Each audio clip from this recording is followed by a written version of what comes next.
I started what I do with 50 bucks. I worked at IBM, I worked at a whole variety of different organisations that just didn't really see the potential in me.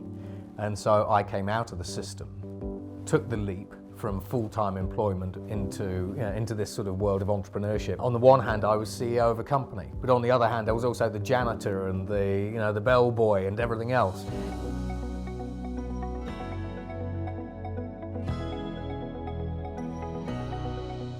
So my name is Matthew Griffin. I'm the CEO and founder of the 311 Institute. We're a global futures think tank, working typically between the dates of 2020 and 2070. At any one point in time, we're tracking about 400 significant emerging technologies and helping companies and governments and prime ministers understand the ramifications of the change and the impact that those things are going to have on global society, industry, culture, whatever it happens to be. If you have a look at the majority of business leaders as well as governments today, they have a lot of problems really forecasting anything further out than 5 to 10 years. A 10-year view typically isn't really going to shake it. If you're building the Middle East, so for example the UAE, and you're building a society or again a global education system, you care less basically about that sort of 10-year period, because if you take for example my children in the education space, they're going into full-time employment in around 2035, 2040.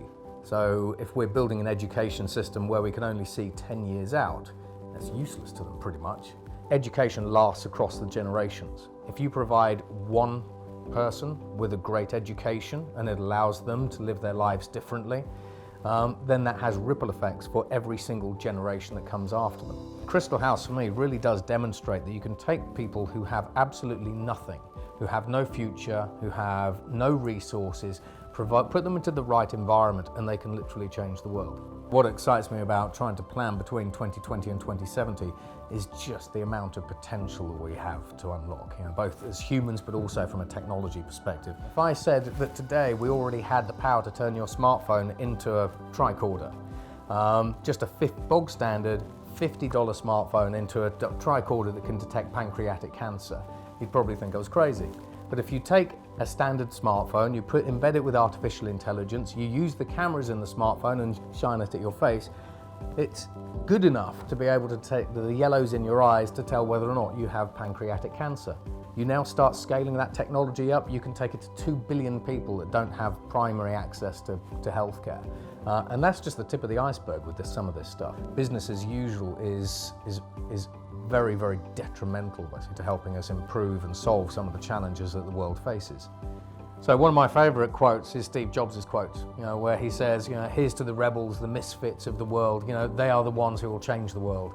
And I think in today's world that is particularly apt.